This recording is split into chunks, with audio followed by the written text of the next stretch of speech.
Modi and business tycoon Adani are close allies.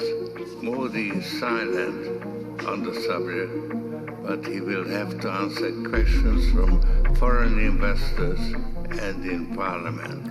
George Soros wants a government which is pliable to his needs. Union Minister and senior BJP leader Smriti Irani has lashed out at a billionaire investor George Soros for his remarks on Prime Minister Narendra Modi.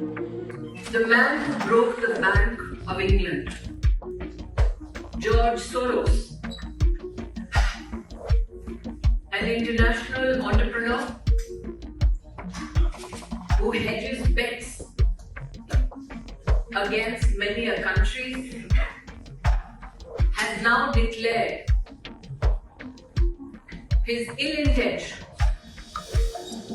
to intervene in the democratic processes of India. That George Soros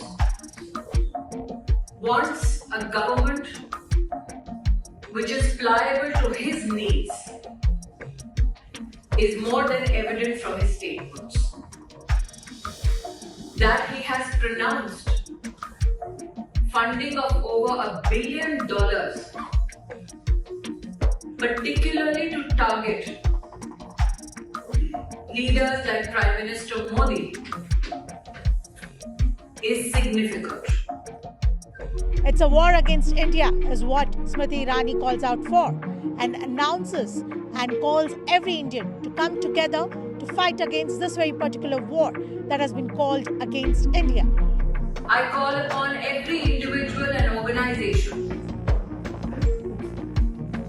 societal or political,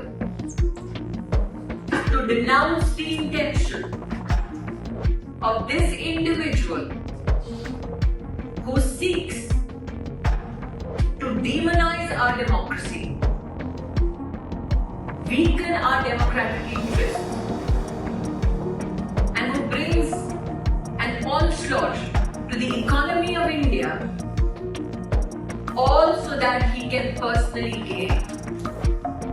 MP and General Secretary of Congress, senior leader Mr. Jairam Ramesh tweeted whether the PM linked Adani scam sparks a democratic revival in India depends entirely on the Congress, opposition parties and our electoral process. It has nothing to do with the George Soros. Our Nehruvian legacy ensures people like Soros cannot determine our electoral outcomes. Modi and business tycoon Adani are close allies.